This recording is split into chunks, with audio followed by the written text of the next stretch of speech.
like maps? How about a detailed hand-drawn map that reflects your favorite people, places, and things? Visit Cartograph Me on Instagram or Facebook and see the possibilities and the works of artist Philip Bailey. Remember, Cartograph Me, putting you on the map. The year is 1998. 3 of the top 10 highest grossing box office movies are Titanic, Armageddon, and Saving Private Ryan. Tonight we're reviewing nothing that even reached that top 10. This episode, Robert Rodriguez is The Faculty. Let's get to the podcast. We're going to expand our weekly video segment to take you into the back shelves of your local video store. Back where it says horror videos and where kids are devouring some awful films that we call the video nasties. Are you freebasing? Inquiring minds want to know. I have to break free from this culture of mechanical reproductions and the thick incrustations dying on the surface. From the prime time, bitch! The pain, I can assure you, will be exquisite. As for our deaths, come with me and be immortal. We have such sights to show you. We've got to return some videotapes. Hello, horror hounds, and welcome to the It Slays podcast. I'm your humble host, Rowan. It's Xylia. And this is the ordained priest who's going to help you marry the night, Mike. And welcome to our episode. I know me and Mike have been super excited about this one. This was a Mike pick. A Mike for Rowan pick. A Mike for Rowan pick. I think let's start off, why don't you just talk about why you picked it? Okay, well, first of all, you love your cult classics, you love your iconic classics, you love your 90s horror, so I thought this kind of, scratched a lot of your itches. It did. You know, it's got its cheeseball edges, which you love. I just thought everything about it kind of screamed you, and I felt like it's the type of movie that you would, sit in your living room and watch and have a lot to say about, one way or the other. So, yeah, I just thought that you'd have fun watching it, and I feel like you, may have mentioned that you've watched it a few times over the years, so. Just a few, maybe too many, I'm not sure. I just figured I'd throw you a bone, okay? I appreciate it. But before we get into the film this evening, I do have a question for you guys. I want to know some of your guys' favorite teen movies that aren't The Faculty. Name us 2. You have to give us 2. It doesn't have to be your favorite. 2 in your pantheon of great teen films. Oh my god. Heathers and The Breakfast Club. And 16 Candles. And Mean Girls. All iconic. I can't help it. Like I said, I could literally just, most of what I watch is shitty teen movies from throughout the decades. From, the 50s on, right? I have never seen 16 Candles. I own it. I bought... How dare you? I know. I bought the special edition that came out recently, but I still haven't watched it. Okay, but I will say this. It's not as much how dare you now as it would have been, say, 10 years ago, but I probably... And I said 16 Candles. I actually think I like Pretty in Pink more, of the, Molly Ringwald, kind of John Hughes era. Also never seen that. It has a better soundtrack, a better plot, does not have as much there's threads in 16 Candles that have aged horrifically badly, to the point where Molly Ringwald wrote, I think, a Vanity Fair essay about how there are parts of this movie I would disown now, even though it was, one of the things that made my career. Mrs. getting drugged and carted around all night and turned into an object, and among other things. But it's one of those things that when you watch it as a youngster on TV, you don't pick up on that stuff. You just it's just kind of fun, fluffy trash. And I'm probably not really gonna watch it that much anymore, but it still holds a special place in my heart. There are moments in it that I love, and I just watched it a lot as a kid, and it is what it is. So essentially just any John Hughes movie for you. Oh, of course. Absolutely. Anything with Lindsay Lohan in it, How about you, Xylia? Okay, so they're not my all-time favorites, but my picks would be The Virgin Suicide. Oh, yes, Queen. And Dazed and Confused. Good ones. Very, we're really following suit here. Very artsy. Very... Are they, though? Dark, artsy. Yeah. Yeah. Kind of independent, like that, it's not... Dazed and Confused? Dazed and Confused, but it's not like a big studio movie, like with all, like, everybody that's in it is famous now, but like, nobody in that movie was anybody at the time, like, Yeah, actually, the kid who plays the main kid, Mitch, was Yeah. that his name? It makes it sound like I've never seen the movie. I've seen the movie so many times. I'm just terrible with names. He's in this movie. Yes, really he is. briefly. He's in this movie very briefly. And I'm here trying to place him because it has been a hot minute since I've seen Dazed and Confused. He plays, what's the guy's name? The red-haired guy from that 70s show that's in this. Oh, yes. Yeah, Danny Danny Masterson. Masterson. So after they've been converted and they come up to Zeke looking for stuff, his friend beside him is that guy from Dazed and Confused. Okay, gotcha. Yeah. I would never have remembered that, so that's, I'll say, I mean, obviously, I can rank it, because my number one of all time is Can't Hardly Wait. Oh my god, yes. Listen, that would be on mine too, honestly. I haven't even seen it hundreds. I've probably seen it thousands of times. I love that movie so much. And then I am going to, for a second pick, I'll say The Duff. I love The Duff. But yeah, so those would be my two picks. So if you haven't seen any of the teen movies we said, no, you're the Duff. I'm not the Duff. I'm the Duff. Yeah. How dare you? Jeez, I'm not the Duff. I'm like Robbie Emile. Also, you just love Bella Thorne. Anything with Bella Thorne in it, you are all over. It is great. I do love Bella Thorne. She, basically everybody on, what's it called, OnlyFans hates her. Oh, yeah, she Did we already have this conversation? She, single-handedly brought down OnlyFans. Pretty much. Well, I say we get into the trailer, because I know we have tons to talk about. So let's get in the trailer, and then we'll be back with the bio. From Kevin Williamson, the writer of Scream and Scream 2, and Robert Rodriguez, the director of Desperado, and From Dusk Till Dawn, comes a new science fiction thriller. No more pencils, no more books, no more teachers' dirty looks. The students at Harrington High have always suspected their teachers were from another planet. Is this going to be on the test? This is the test. This time, they're right.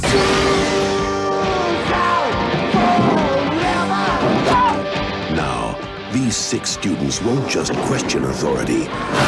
They'll have to destroy it.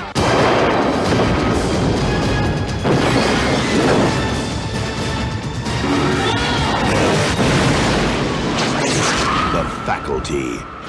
Please report to the principal's office.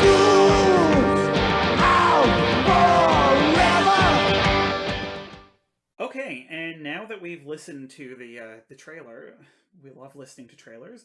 Here's the Letterboxd bio. Take me to your teacher. When some very creepy things start happening around school, the kids at Harrington High make a chilling discovery that confirms their worst suspicions.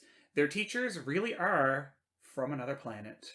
Exclamation point. Period. Oh no. So let's talk about first experiences. Was this our first time seeing this, Xylia? This is my second time seeing it. I saw it... I don't like that sigh in your voice. I thought you said this was a sleigh, Xylia. It's just sometimes I forget to breathe. It's true. And then I realize, and I'm like... This is her bio on all of her social media. Sometimes I forget to breathe. The amount of times we have in the gag reel of every episode, her going, "Oh, hang on, I have to breathe." It's just sometimes I subconsciously hold my breath and then realize once I'm running out of air that my breath has been held. It's an anxious person thing because I do it too. It is, yeah. I do it all the time. Exactly I realize sometimes that I've been holding my breath in for a minute and I'm like, wow, what am I doing? It's just because you seize up anyway. Yeah. This is the second time I've seen it. The first time was maybe last year. year, perhaps. It was relatively recently. I hated it at the time. Well, I'll go next. I've seen this multiple times. I saw it when it came out. Like, I remember when this came out, and, I'll save the rest for the review, but I have seen it many times. How about yourself, Mike? Oh, same. I've seen it a bunch of times over the years. We used to rent it all the time when we were youngsters, and it was like a popular, go over to each other's house and watch it and, eat some popcorn and potato chips type of movie. I really don't know how I didn't see this when it came out. Yeah, it was kind of like a big minor hit for a few years, yeah. I feel like it was a big rental. I think it was like a big, slumber party rental, movie. From what I've kind of read about it, my understanding, because this is from Dimension, and they would have been kind of coming off of, they were on the Scream train. So my understanding, this was like them trying to, kind of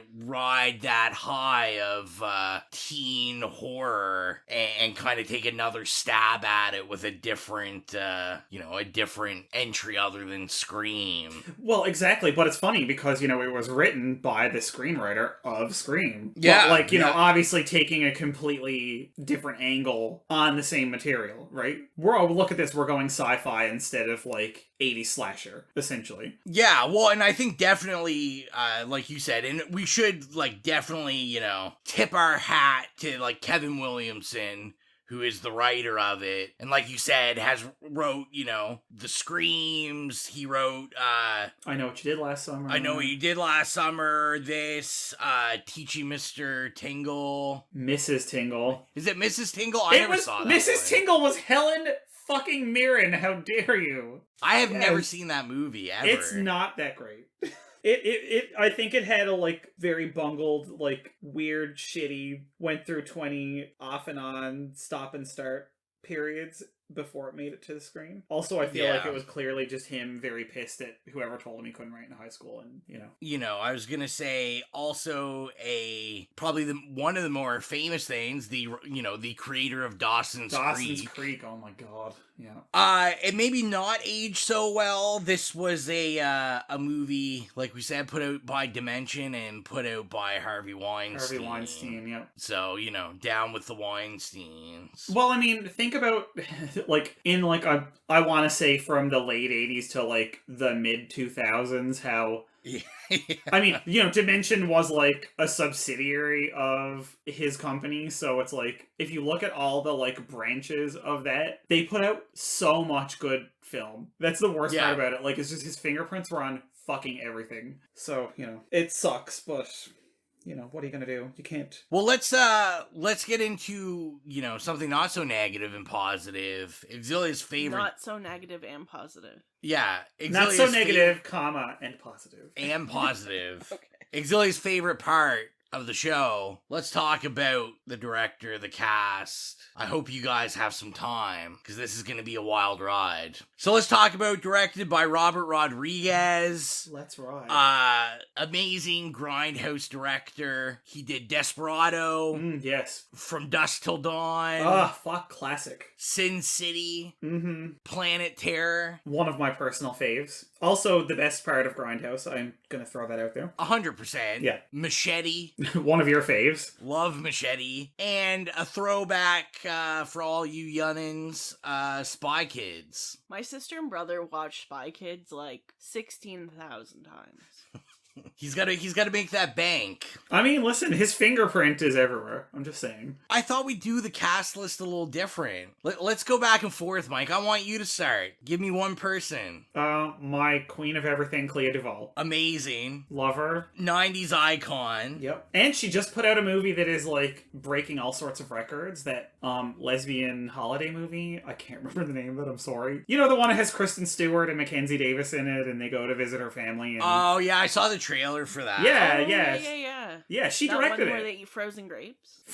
Me and lesbians and frozen grapes, we're an intertwined threesome, apparently. I'm sure they do eat frozen grapes. It's very, very true. I was gonna say highlight of, some movies she's been in. Probably one of my all-time favorites, But I'm a Cheerleader. Mm-hmm. Yep. Absolute stone cold, never been topped classic. See what I did there? Never been topped. Anyway. I like that. Go ahead, sorry. Also, She's All That. Can't Hardly Wait. Mm-hmm. A film that we were literally just talking about before we started recording. Ghosts of Mars. The Grudge. Girl Interrupted. Like, I feel like the list goes on and on and on. Just kind of a, like, 90s icon. I see her, I think about the 90s. Well, I mean, she's at least, if not in a starring role, she kind of shows up in the background as, like, a bitchy one-liner character in a lot of movies, and, you know, she paid her dues. She kind of has her, like, her face everywhere. My turn. Mike, let me introduce you to a guy that we knew one day he would throw a rain into a volcano. He'd also put out podcast favorite Mandy. One Elijah Wood. One very young Elijah Wood. Yep. Friend of movies everywhere, honestly. Multi-talented. Very, very multi-talented. And I feel like it's almost, are we really gonna talk about what he's in? Like, we know he's in Lord of the Rings, The Hobbit, Sin City, also in Spy Kids. Just a little FYI there. But a lover of horror. Yeah, he did Maniac. Yeah, Maniac. Just, and it, you know, his company is, like we said, put out Mandy, Beyond the Black Rainbow, Color Out of Space. I mean, he co-starred with Macaulay Culkin in The Good Son when he was like, 10 years old. I have not seen that in so long. Yeah, just all-around movie guy. Mike, your turn. I mean, I guess we'll say, like, Josh Hartnett, 90s heartthrob. 90s, early 2000s. He made, like, intentional bedhead such a thing. One of my points for this movie was how obscenely terrible his haircut was. And it was his signature haircut. Like, I know. He has that haircut in all of his movies. And I know. I had so many friends when we were young that were like, oh my god, Josh Hartnett! Like, you know... I feel like everyone was like that. I loved Josh Hartnett back then, but I look back now and I was like, that is the terribly unfortunate haircut. Also 90s, 2000 icon. He was in Sin City, Virgin Suicides, Halloween H2O. Right, yep. With, you know, another Kevin Williamson connection, Michelle Williams, who was also in Dawson's Creek. Exactly. Was in the Black Dahlia. And I know one of me and Xylia's classic favorites, 40 Days. Oh, okay. I was like 40 Days and 40 Nights, it better be. Oh, Wicker no, Park Wicker is a Park. much better, yeah, that's a much better choice. So I'll go next. We also have Selma Hayek in this film, playing Nurse Rosa. And I mean, Selma Hayek from Traffic, From Dusk Till Dawn. She was also oddly in Sausage Party. I thought that I didn't really remember her in that, but she was in that. Can I throw out there that a couple of years ago I've seen a lot of her movies. I adore that woman. I think she is a wonderful human being and immensely talented. And I watched this movie that she was in. I think she might have produced it too, called Everly. And it was this action movie where it's just like... The whole movie is people busting into her apartment trying to assassinate her and her fending them off. And it's this insane, like, immensely violent, like, just really basic, like, action thriller movie. And it's so good. And I just, like, fucking love her so much for, like, making that, because it was a wonderful, fun treat. Mike, hit him with another one. I'm gonna go with fan favorite B.B. Newworth. Who plays the principal. You may also know her as Frasier Crane's wife from Cheers and Frasier. Or from her bajillion years of being a, like, intensely respected Broadway singer, dancer, actor. Which you can tell in this movie, by the way. It's so funny because I'm like, every time I just see her, like, walk, she just walks like a dancer. You know what I mean? And she's got that grace. And I just think she's wonderful. She's really cool. And was, like, a weird offbeat choice to be in, like, a sci-fi horror movie, you know? Yeah, it's definitely an interesting choice. I was gonna bring up Jordana Brewster, who probably now is most well known for like all the Fast and the Furious movies. Yes, even though there was a dip in the middle where they decided that she wasn't to be in them, and the quality also dipped, not coincidentally.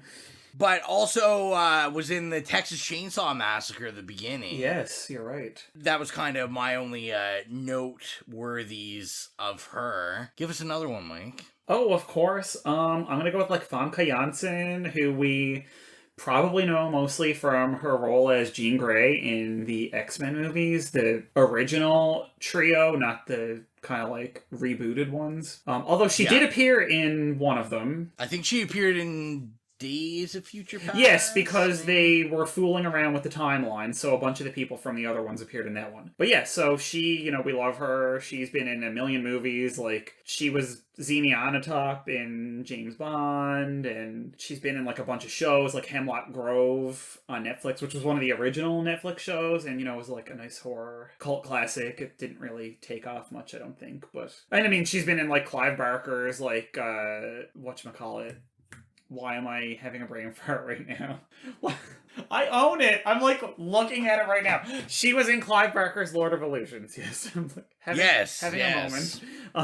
And like tons of other stuff. She was very much like, I think, a 90s, early thousands.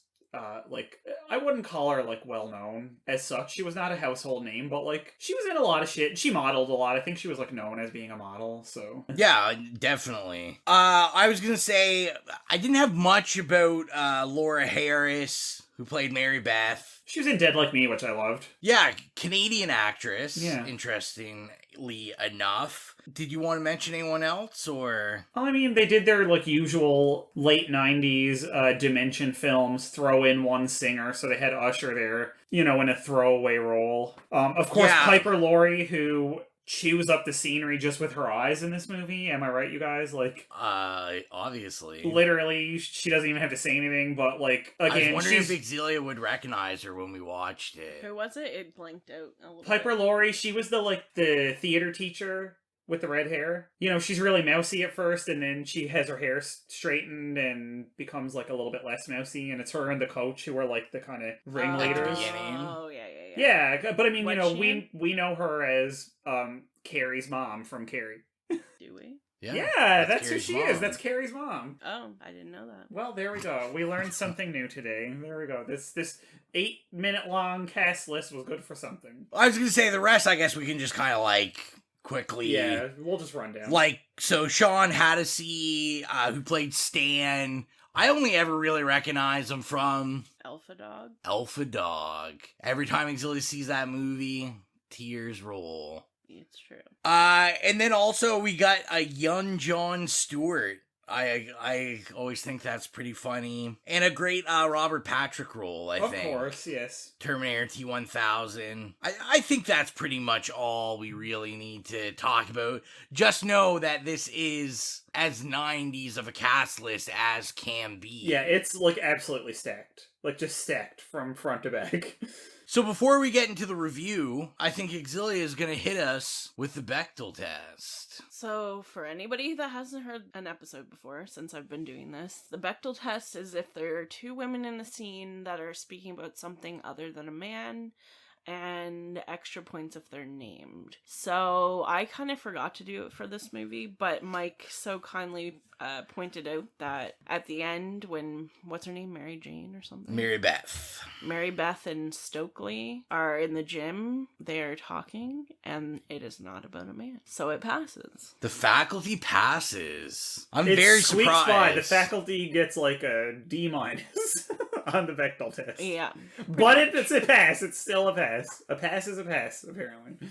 Well, we know where we're going to start. Favorite scene, favorite kill, Xylia. I think my favorite scene is when they go to Josh Hartnett's house shed. And he just has like all this professional like chemist shit. And he's supposed to be this like, he's like redoing grade 12 or something. And he's just like apparently some chemistry genius. They have the little alien thing, and he's like making people snort shit out of a pen. Crushed up caffeine pills, apparently. Yeah, out of a pen that, well, it's a test of whether they're an alien or not. And he, like, automatically knows everything about why it works, and it's the dehydration, and then there's, like, they thrive on water. I don't know how he just, like, comes up with all this shit. But why do caffeine pills make people, like, like, they're all, like... To be fair, he said giddy. it's caffeine pills and some other household shit. So there could be, like, bleach or something in it, too. Like, God only knows. You know what drugs I'm not taking? Ones that have caffeine pills and some other household shit in it. That sounds like death waiting to happen. That's put in the barrel of a big pen. I love how the Mary Beth woman says that she's allergic, so she can't take it. Allergic to what? I know, right? That's like the people when you would be getting in water fights when you were a kid, and maybe this is just a Newfoundland thing, who'd be like, I'm not allowed to get wet! And it's like, your mom did not wake you up in the morning and go, now, go out and play, but don't you get water on me. I'm sorry, maybe that's a uniquely Newfoundland thing from when I was growing up. I thought you were going to say that they were going to say they're allergic. You know what? That would have been funny. I'm allergic to water. Okay, well, no wonder you smell so bad.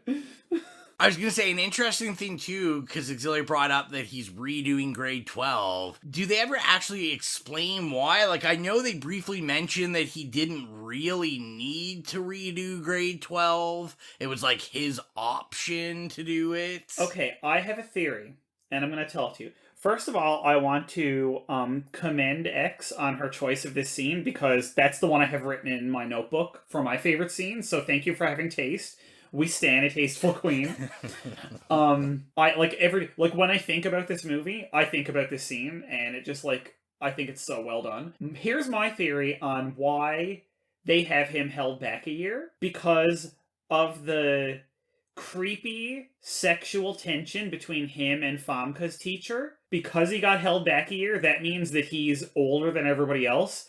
So that means that the weird sexual tension between them is legally, and I'm putting this in heavy air quotes, like, not a problem. You know what I mean? That it's less inappropriate because he's maybe like 18 or 19 or whatever. You know what I mean? That, to me, I look at it, and that's the only reason I can think of, because they don't explain it, and the fact that, like, it's still super creepy, but I feel like they did that to try and make it less creepy, so people wouldn't go like, oh, she's, like, being, sexually inappropriate or whatever with, like, someone who's underage. Like, it's still horrifically wrong. It's still a student. He's still only, like, 18 or whatever, and she's, like, 40. So, let's throw that out there. But I'm just saying, I feel like that was an attempt to make it less creepy and weird, but it was still creepy and weird. Do you think it's because he, like, doesn't go to class or something because he's too busy dealing homemade drugs out of his scat? trunk? It's called scat. Also, I really think they didn't think that through. I know it was 1998, but I mean, I'm sure even in 1998, if you just Googled the word scat, the first thing that would come up is the thing that you don't want to think about when you're snorting shit up your I don't nose. think Google was invented back then. It was Ask Jeeves. Ask Jeeves! 1998 throwback. Netscape, whatever their search was. Internet Explorer was dominating. Netscape Navigator. Netscape Navigator, that's it. I was trying to remember what these old browsers are called. What I'm trying to really remember, because I'm getting confused, Mike, you were talking about sexual inappropriateness. I don't really remember any, like... Okay. I remember like him offering her condoms and suggesting yes, and then when she turns, she comes back and is like, I want something cherry flavored, which means she wants like, condoms and shit from a fucking student. And also she touches him a lot and grabs him, and she says, and maybe I'm the only one that found this sexual because I sent it to my friend and said this made me think of you. She says, and I quote, I'm gonna shove my foot so far up your ass that you'll be sucking on my toes until the end of the year. So there. Tell me how that is not inappropriate for a teacher to say to a student when there's clearly sexual tension between them. And she's always staring at him. At the end, she gives him that little wave. The little, like, hi, it's me. Hi. I was only joking. It's highly sexually inappropriate. Okay. I was like, don't set me off here now. It was very, very sexually inappropriate. So, Mike, your favorite scene or kill? Okay, so that was also my favorite scene, generally. But other than that, because I don't want to like step on X's favorite scene, actually my second favorite after that is I'm a grown ass adult who should know better, but every time I watch this scene, it always like makes me choke up. And I want to sob.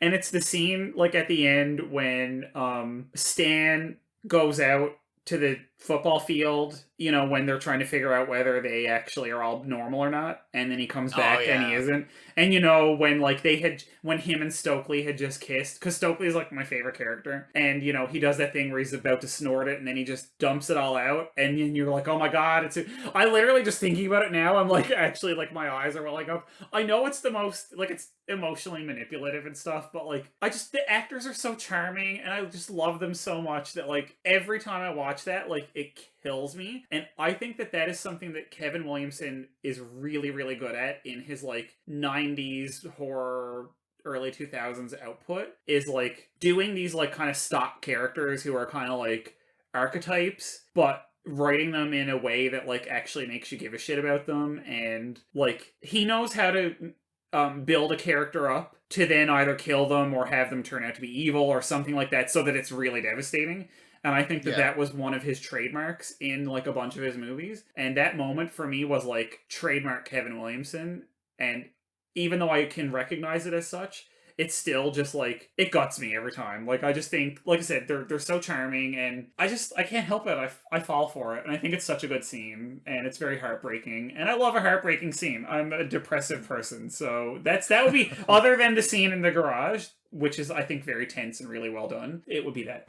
What about you, Ro? What do you say? What are your thoughts?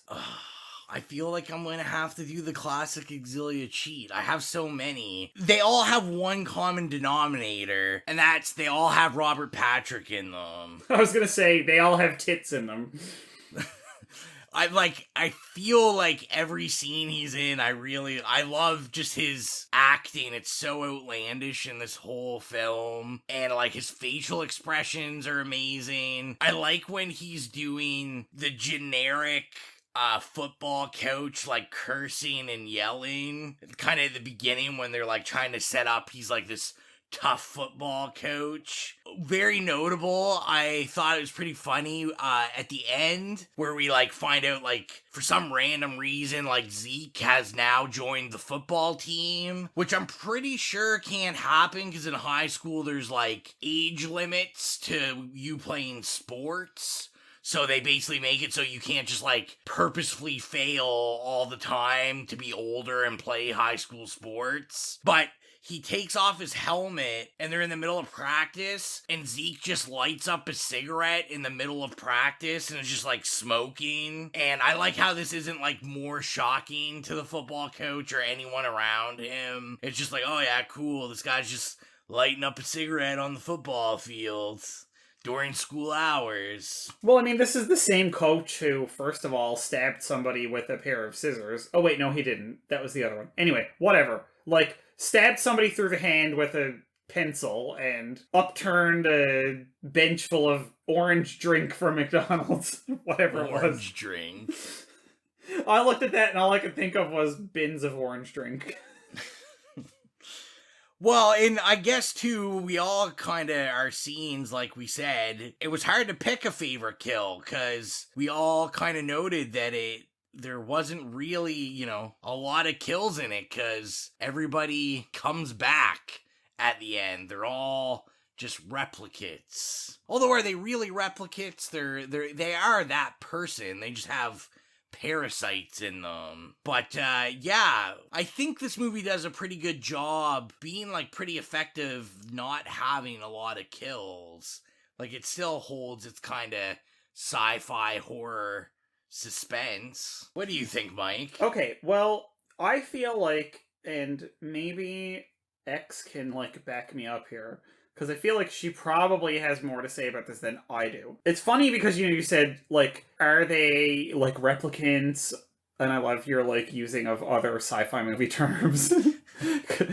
But this does reference a lot of sci-fi, like it actually, you know, they explicitly reference it, or the plot references it. Or did they just have a parasite? And I feel like that's kind of, like, the thing about this movie, and that's what's so fun about it, is that it's like, who are we? Are we who we are in the moment? Are we this essential person that we have to keep coming back to? When we change for the worse, is it like deviating from who we are, or is it who we are and we've changed? Like, what do you guys think? I feel like that's what this movie was trying to do. Like, I feel like they took the kind of thrust of, they obviously were referencing, things like body snatchers and stuff, and then imposing it on the teen identity movies of, like, The Breakfast Club and stuff, but, like, using that to, like, interrogate how you form your identity. Like, am I the only one that sort of thinks that? Like, I feel like maybe that's what this was doing, and you could argue that it is or isn't successful at that because of what happens in the movie and how it ends, right? Because it's like, is shit back to normal, or is normal, like, different, or is different bad, or, you know what I mean? Like, what's the essential person? And, if they're happy, quote, does that mean, you know what I mean? Like, are the parasitic people actually, like, we're saying it's alien, but is that necessarily a bad thing because they're saying that they're all happier? Well, I had a question about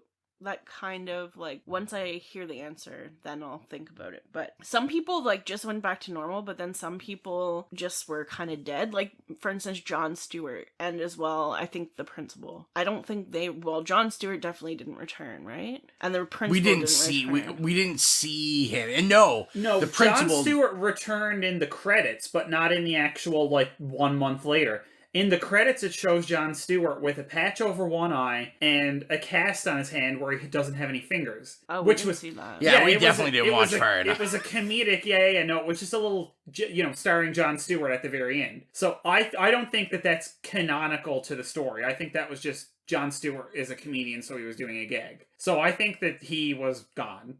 Because, we didn't actually see him in the movie proper. And they say, they say when kind of in the background, when it's wrapping up, they have, like, the news reporter talking, and like, one of the characters is talking, and they talk about, like, how the news is obsessed because, like, some of the faculty is still missing. Yes, I remember that part. So to me, there's, like, an inconsistency there in the story, but... So I don't really have an answer to Mike's question, but in terms of, like, the movie, but my research, like, one of the central things is identity, and I don't think that we have, like, you don't have, like, a static identity. That's just, like, not a thing within my perspective. It's something that's consistently, like, changing over time, even within, like, an interaction like this. Something that one of you say, or can even it could be even minute, but it could change my perspective on something and, like, how I see myself. And it's, like, basically, the theory I use is, like, how people tell stories and how those stories, like, serve to form and change their identities over time. Can you give us an example? What do you mean? So you're talking about, like, how they tell stories to change your identity. Just a little more in depth. Just because I'm generally curious, and I'm sure the listeners. Well, it's like interactional sociology is the kind of, like, the camp of sociology I'm in, I guess you would say. And it's basically that, like, everything social comes down to interaction, or, like, basically life comes down to interaction and how our interaction changes us. So, like, I guess in context of my research, it's like I look at stories that a certain group of people tell, and then how the interaction between them and the stories that they tell serve to, like, renegotiate their identities and obliterate, I guess you would say, or, like, diminish part of their identities, or, like, exaggerate part of their identities. And it comes up, basically, I'm trying to, like, explain this in a way that isn't just ridiculous, but part of the identity thing too is also, like, your identity is, like, your group that you're part of, and then an out group, so in group or out group. So they tell stories to form, like, oh, I don't like this person because they're different from me, and they are part of this group, and this is the reason. But then stories create, like, a unity. Yeah, but then, like, maybe this other group comes along that they're against for another reason, and the things that make them different from the first group are diminished in importance, and they kind of can meld together, and then the boundary between them and the other group becomes more important. So people change, I mean, throughout time, and maybe aspects of your well, I shouldn't say personality, your identity, or I just think it's an ever-changing thing. I hope that wasn't too, like... So what me and Mike and the listeners are really hanging on and needing to know is, you're telling us Zeke's gonna pass high school and not always be picking up teachers. No, he'll always be picking up teachers. He'll always be picking up teachers. Oh, if he goes to university, he is 100% fucking his professors. 100%. And see, I can already hear the listeners listening to this episode right now, and they're like, this is why they enjoy listening to us. Because, you know, they're like, me and Mike are talking about, I don't know, Zeke, and like, was there any scenes with his shirt off? And Xylia's having deep intellectual thoughts about this film. I mean, I wasn't thinking about that film. I'm just saying, he asks if you think your identity is like static or fluid. Yeah, and I feel like your research in particular sort of meshes with some of the questions in this movie. And again, I think that because this is a mainstream late 90s teen thriller and not like an art film, it doesn't really interrogate them in any depth at all. But I feel like it kind of pulls at some of those threads and just doesn't like finish the job, you know what I mean? So fair. Right? Like, I think that there is a lot of questions in this movie, and I feel like there are some provocative moments when you think about it, because I kept thinking of, because obviously one of the like touchstones of this movie is the Breakfast Club, and like because Kevin Williamson's thing, especially in like Scream in this movie, was taking a genre, be it a slasher movie or a science fiction movie, like teen movie, and both sending it up and like kind of skewering it and paying homage to it by recreating it in a very loving manner, with like really good characters and stuff. And I feel like he uses like the Breakfast Club template, for example. And I remember watching it, for this podcast recording and going, oh yeah, okay, so they took Stokely and didn't give her that moment exactly where what they did in the Breakfast Club to Ali Sheedy's character, and just completely obliterate her like personality, and they just cleaned her up. Oh, it's like she's a totally new person because this jock likes her. And they kind of paid homage to that, but also like skewered it in a way by like, they did sort of clean her up, but she was also wearing her chain necklace, and they did sort of acknowledge the fact. But also, I feel like... Okay, so what I'm saying is, I feel like they were acknowledging the sellout moment of cleaning up a person and completely altering who they were, but they also planted the seeds of, like, saying you're putting on an act. And I feel like there's lots to pull at there, because it's like, was she putting on an act? Is that who she is? Or is it a really complicated interaction of, obviously when you're a teen, you're trying to find yourself anyway, and is this who she is? Is this not who she is? Is the person at the end, because they very clearly are poking fun at it, because they put her in like a purple sweater, which is just like what Ali Sheedy wears. And I feel like it's kind of poking fun at, like, oh, she cleaned up, and this is who she actually was. Like, I don't think that's the case, and I feel like there's so much, like, you could unpack that, and there's so much going on, but then they just threw that in at the end, and then the credits rolled, and so we're left with all these unanswered questions about, like, how they are interrogating, like, identity and, like, kind of coming of age as a teen and stuff, and I just feel like that's one of the fun things about this movie, and also absolutely infuriating, because if it had been 20 minutes longer, and if they had maybe said, like, let's look at identity a little bit more, there could have been like some really cool shit going on. Like, maybe that's just me, I don't know. I guess I do see kind of what you're saying. So like, it doesn't really come from like the same epistemology as like what I'm doing, but it's something it's like a perspective I also hold in for sociology. So like the idea of like labeling theory, or like the idea of like the looking glass self. So it's like your identity is actually made up more of like, it is a kind of interactional sociology in a way, because your identity is made up more of like how other people see you And she kind of changes her identity to match more of how people would see you when you're like dating a football player, if that makes sense. And at the beginning of the movie, she actually says, and I quote, "Being a lesbian is my security." Yeah. Right? So, and which changes to what you said, the dating a jock at the end of the movie. Yeah, because how she becomes towards the end of the movie is more of what like would be like expected from someone in that like position, I guess you would say. Well, and I was gonna say like, and I thought, and I mean Kevin Williamson, like, I always take that in mind when I think about endings like this and stuff, because I know Kevin Williamson likes to play with cliches and like even endings that may not be super strong, or you're like, oh, that's kind of like, he's always kind of trying to make a critique in his writing and things like that. Because, of course, when I was watching, a big theme for me with this, which I think is, to me, kind of the layman, you know, deep theme of, like, conformity. Of course, yeah. Which I feel is kind of that general theme in a lot of this kind of invasion of the body snatchers, like that kind of horror sci-fi of, you know, everyone being taken over and everyone's kind of hive mind, they're all the same. Yeah, is becoming an adult merely conforming.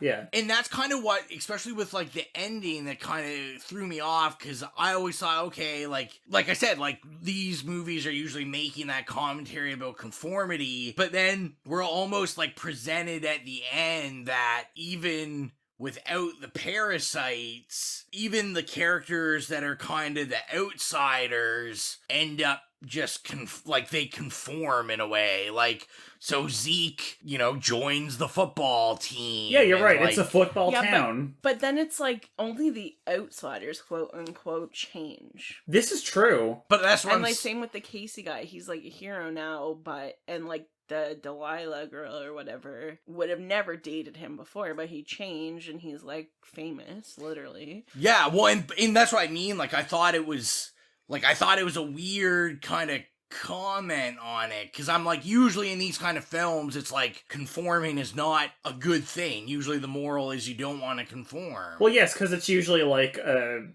allegory for communism, right? Yeah. Like the originals, Yeah, the original back then, which...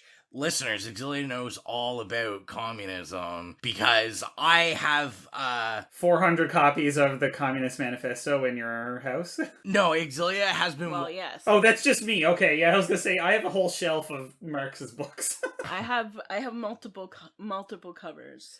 I think at one point we had so many copies, me and Xylia were giving them as presents. I started giving them as presents to people. I did too. I was like, here, take my Oxford classic edition of Communist Manifesto. I still have my Penguin. I still have the old one my older brother gave me from his university days. Like, I have so many copies of this Communist Manifesto. Just take it. I have PDFs of it on my hard drive, on my phone. No, I was gonna say, Xylia's been watching, like, black and white old movies about, like, the communist scare. The Red Scare. The Red Scare. I'm doing finalizing for my, like, analysis for my thesis. And a lot of my findings come down to, like Cold War anti-communist, rhetoric. Of course. And so I've been watching all these, like, 1949 anti-communist propaganda movies. And then also watching anti-American movies done by, like, the Soviet Union, basically. So listeners, if you need a list of great anti-communist films of the... I don't necessarily... It's like, I've watched one film. The rest are just like It clips. seems that this film has lasted a long time. The Red Menace. The Red Menace. But back to what I was saying. Yeah, I just thought it was like a weird messaging at the end for me. It's basically all I was saying. Like, these films are usually like, don't conform, freedom, whatever. And then I found like the people just kind of conformed. And then it was just like the message at the end was almost like, even though the parasite was trying to make everyone conform. Maybe don't conform in the wrong way. Yeah, maybe. Like, I just thought it was like interesting messages. I mean, I think movies like this are always interesting to get in depth with, because I feel like, you know, they're not necessarily made to look in depth at. No, they're kind of messy. Like, I feel like that, like, you're right. You're both right. The messaging at various points in this movie is contradictory and messy and full of loose ends. Yeah. Like, that's it. But again, if you're making, like, this is not like the Bystanders movies were all about adults. Like, this is about teens, and there is nothing messier than the investigation of the fucking identities of teenagers. You know? Let's face it. Yeah, so that is very true. Another topic I wanted to even talk about briefly was, so we got to get a lot of kind of early CGI in this film. Oof. I was curious on everyone's opinions. Now, I'll start. I kind of felt it wasn't as bad as I remember it being. Like, I think I take in the context, it's 1998. I'm gonna see, I'm not expecting Star Wars from 2019. Like, I didn't think it took me out of the film as much as I thought it would. Xylia, what was your thought on the CGI? I didn't think it was that bad. It wasn't bad enough for me to, like, be distracted, I guess you would say. I thought that, like, especially the first bit, like the parasites, that stuff I thought looked pretty good. I feel like any of the early CGI, you really got into the issues, like when we get like the queen parasite, like when you just have this huge monster, is like more so you're like, oh yeah, like this is pretty... Okay, but I will counter with this, because when I was watching it, I was kind of thinking about the CGI too, and I found, first of all, that they actually used it fairly sparingly. Like, it was only at certain junctures in the film that they did it, and I found that it was more glaringly bad. And I mean, it's not bad. Like, back in the day, it wouldn't have been that bad, but like, again, this is not 2019 Disney 2019 Disney money for special effects. We're talking like, Dimension was still, I guess, technically like sort of an independent at the time, but when it was effects going on while the actors were on the screen, it was a little bit cheesier and more disorienting. Whereas I found, like, with the Queen thing, when it was her on the screen with an actor, it was a little bit poorly done. But when they were not trying to mesh, like, the actors with the CG, like when it was just the Queen on the screen, I thought that it was actually much more well done than I remembered. Because, you didn't have that, like, overlay of trying to mesh CGI with real people. So, like, when they were kind of given the CGI was given the full screen, it was actually quite well done and much better than I remembered. Especially for 1998. Maybe that's just me. So another question I had to ask everyone is, I want to know, as you were watching it, and we get into, we know it's bodies, parasites, and we get into, well, there's got to be a queen. Who did everyone think the queen was before you found out? Did you think it was someone else? Yeah. So I want to know. Xylia. I thought it was the coach. You thought it was the coach? What about you, Mike? Yeah, no, the coach was the first one. And here's the thing, because it's funny, because, he's the first person that you see even behaving differently at all. Drinking 1,000 pounds. Drinking 1,000 pounds of water. I was like, is that Xylia on the screen? And me here, I'm like, that's more water than I've drank in the last year. Anyway, we won't go there. I'm a very dehydrated person. But it's funny because I noticed, like, this, for whatever reason, because I was paying a little bit more attention to it, I think, in this viewing, I did notice that immediately when they started theorizing and, like, using their, like, smarts to, like, cheat us of a half hour of explication, which was a good thing, because an extra half hour in this movie probably would have, like, made it much too long. But, when they immediately started talking about, okay, if it's a parasite, there has to be a queen. And I thought it was very interesting, the language that they used was that they immediately... defaulted to queen and to, like, matriarchal terminology. So they immediately defaulted to it has to be a woman, which I thought was kind of a fun thing to do. But also, like, when you're watching it and you're thinking, like, oh, this is a Kevin Williamson movie, there's going to be some twist. So I kind of feel like they threw the queen stuff in there, and it's like, okay, so it's going to be a dude, because they immediately started talking about a queen, but then it actually ended up being a queen. So I feel like they almost, like, double twisted Like, they wanted you to think, Yeah. because they said the queen, you're going, oh, they keep talking about how it's a woman, so it's going to end up being a man. It's like reverse psychology. Reverse psychology. They're dropping this in there, and then it's like, no, it's going to be a dude, but it ends up actually being a woman. So I just thought that was kind of a cute, like, red herring, I guess, that actually wasn't a red herring. Yeah, I like that. Now, I know when I first saw it, Which is funny, I call it a red herring, and it's like, Harrington High School. Red Harrington High School. I really thought it was Delilah. I remember when I first saw it, I was like, oh, it's gonna be like Delilah. I don't know, maybe I just didn't like her or something, but I was convinced it was her. And I remember when I first saw it, the story very quickly. Yeah, right? well, and I always was. Kevin Williamson did a very good job of like making sure suspicions could be set up for everybody. And it was very hard to tell, who it was. Are we ready to do Is It Scary? You start, Mike. This was your pick. Did you think it was scary?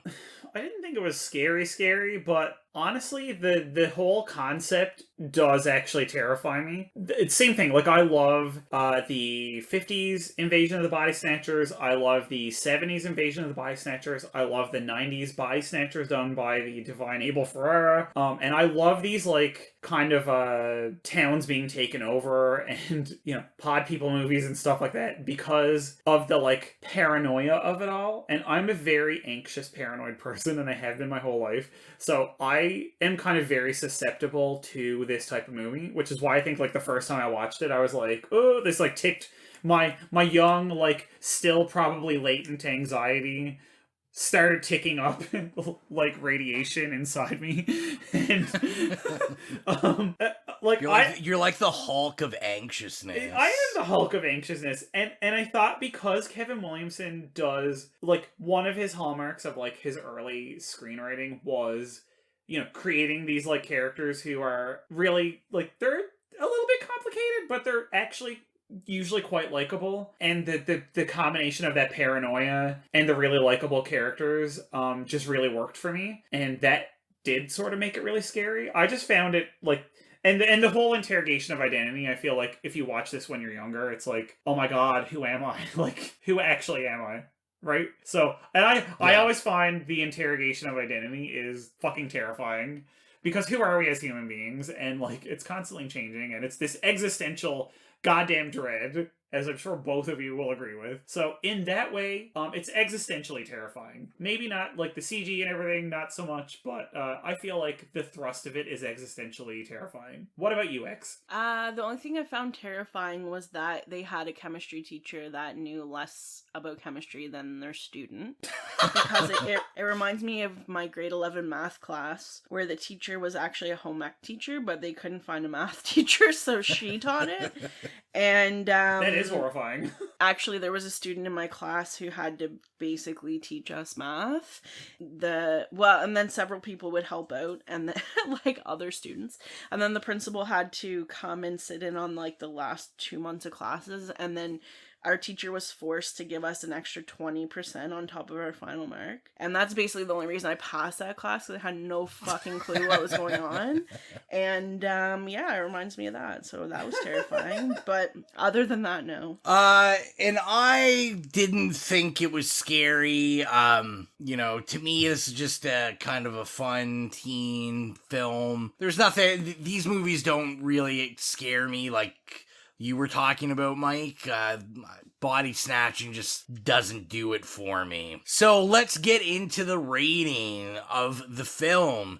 If this is your first time, our rating system is nay, okay, yay, or slay. And Xylia, let's start with you. So the first time I saw this movie, I really didn't like it at all. I think it's like, we always talk, well, we don't always, but I think in the introduction we talked about, like, when I'm in a certain mood, I don't want to, whatever you show me, I'm not going to like, basically. I think it might have been that situation, maybe. I can't remember when we watched this. I just remember I was just, like, not into it. And, like, okay, so my rating is going to be an okay. Now, I don't overly like this movie, but I certainly don't hate it as much as I did the first time, I guess you would say. Very nice. I mean, I thought you were going to give it a slay, but No, I didn't think that. I'll go next. I am also gonna give it an okay. That is a surprise to me. I figured it would be, because I do gush all over this movie. I really do enjoy this. But I also do recognize that, you know, it's just kind of a fun teen sci-fi horror flick from the 90s. I think the 90s of it is the fun of it. 90s. It's like so fucking typically, like, ultimately 90s. You know what I mean? Yeah. Everything about it. Like, and I think it'd be no different, you know, if they made a movie like this right now, and then in 20 years I watch it, I'm like, oh, that's so 2020. So it would just be things on fire, essentially. Yeah, like pandemics, but mass chaos. Yeah. But like I think it's fun. Like I think it's something people should see. Like, you know what's not fun about this movie in the 90s? The terrible covers they have of like fucking Alice Cooper and Pink Floyd. I was gonna say, yes. So can we talk about how like sledgehammer subtle the fact that the Pink Floyd The Wall cover was, and they're like, terrible. Okay, first of all, it's an awful cover. It's atrocious. Second of all, you could not hit us over the head any harder with the thrust of this song. It's even like talking about teachers. Yeah, exactly. Right? Like, teachers forming your pretty identity and turning you into like fucking maggot slaves, right? Like come on. Like, really? This is the best you could do?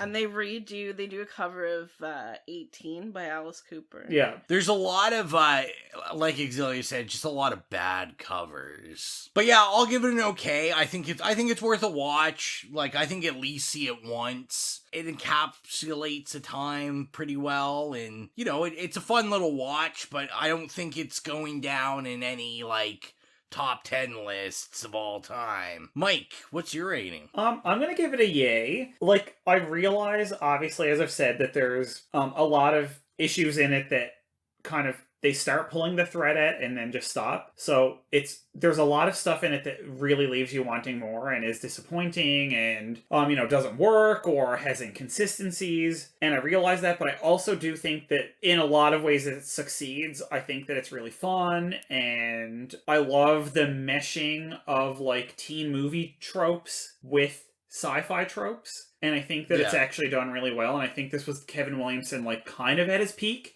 Even though it has problems, I think that, like, you know, maybe if he now in 2020, like, were to rewrite it with, you know, several decades of, like, screenwriting experience, it would probably be, like, you know, just, like, a banger that just gets knocked out of the park. But also, like, I just think that the cast is so good in this movie, and I think they're all so charming, and there's just something about it that, like, everything's kind of lined up and was really perfect in terms of, like, everybody that they had in the movie. And there was lots of, like, little subtle nods to stuff, and I just really like that. So, to me, it's a yay. It's not a slay. I know it's not a masterpiece, but I just think it's fun, and, like, it has a great cast. Everybody in it is, like, a little baby, and, like, if you follow their career, you're kind of like, oh, you can see the seeds of who they're going to become, and, you know, to me, that's really fun, and I'll watch it again. It's a yay. I'll watch it again. I know I won't watch it, like, 100 times, like some other movies, but, like, I know next year I'll probably, you know, have a few too many glasses of wine and go, I'm going to watch The Faculty. Or show it to somebody if somebody says I've never seen it before. I'm going to be like, we need to drink and watch this movie. When we can all get together and drink and watch movies again. That's, you know what I mean? Like, that's, to me, that's the definition of a yay, is something that I get excited to show people. I'm going to go, this is bad, but we're going to have a good time watching it. So let's get into the budget game. The budget game is where I know how much the movie cost and how much it made, and Xylia and Mike fight until they no longer have a friendship over who can guess it right. I love this part. I love that, like, me and X's friendship always hangs in the balance on her demolishing me on money matters. I feel like maybe you just throw it on purpose. No, trust me. Anybody that knows me and money knows there's no throwing. I just don't have a fucking clue. So let's start with how much it cost to make. Mike, what is your guess? I'm gonna say $12 or $13 million. 12 to 13 million. Xylia. Jeez, I was gonna say 5.3 million. 5.3 million. I am happy to announce, Mike, you have won something. Oh my gosh, in your for life. once in my life. Thank you. I want to thank the Academy. So this movie cost $15 million Wow. to make. Oh my It's god. probably because all the famous people. That's what I was thinking. I was like, it didn't go to the CG. It was definitely the cast. But I was curious because I wonder, it'd be interesting to see the breakdown. Because I mean, a lot of these guys wouldn't have been massive when this came out. But I mean, you did have a few like kind of old guard heavy hitters like the Piper Lauries and the BB Newirths, who definitely would have been like, I want a paycheck. Well, let's talk about how much it made. Xylia, how much do you think it made? 23 million. 23 million, Mike? What is your guess? 45 million. Oh my god, it's a sweep. Mike has won again. Oh my god. The first time ever. It's literally the first time. I see a sour look in 2 years Xylia's or however face. long it's been. I'm breathless. I'm shocked. I'm speechless. Xylia has picked up her cell phone. I think she's deleting Mike's number out of it. She is blocking me on all social media. She is texting me right now saying, "You're dead to me. Get out of my life." Bye, bitch. So this film made $63.2 million. I mean, he wasn't even that I was going to say, that. in X's defense, I was not close at all. She was just really not close. Really not close. So yeah, I didn't read in enough if they considered this like a massive success, but I would say that's pretty good. That's what, like 2 times, 3, 4 times. Say, if you get a return on your investment, that should, I would assume that's, So, I mean, they definitely made some money with it, so they should be happy. So, the last thing to do is announce our next film. And this is a special one because this is our holiday film. This will be our only release for Christmas, just the way the dates hit. And the gauntlet, I don't know, the something has fallen on me to pick the film. So I am going to pick a Xylia favorite, a movie I love, and maybe unconventional for a Halloween pick. But I am going to pick... It's not a Halloween pick, it's a Christmas pick. Oh my goodness, Christmas is what I meant, jeez. But Halloween is our Christmas, so I guess Christmas is our Halloween. There you go. I am picking Dead End. I'm super excited. I know Xylia has wanted to review this, like, since we started the podcast. Just looking for the perfect time. And, I mean, a film no time like the present, my friend. That's right. The film is set on Christmas Eve, so I'm super excited to get into it. It stars the ever Queen Lin Shaye. Lin, we love you, worship, adore. Super excited to get into that. And I think that is everything for this episode. As always, thank you for all the support. I am your humble host, Rowan. Bye, it's Xylia. It's Mike, namaste. I mean, whatever ordained ministers marrying you to the night say, which is not namaste. See you later. We're going to expand our weekly video segment to take you into the back shelves of your local video store. Back where it says horror videos and where kids are devouring some awful films that we call the video nasties. Are you freebasing? Inquiring minds want to know. I have to break free from this culture of mechanical reproductions and the thick incrustations dying on the surface. Stop the prime time, bitch! Long live the new Fletch. The pain, I can assure you, will be exquisite. As for our deaths, come with me and be immortal. We have such sights to show you. We've got to return some videotapes.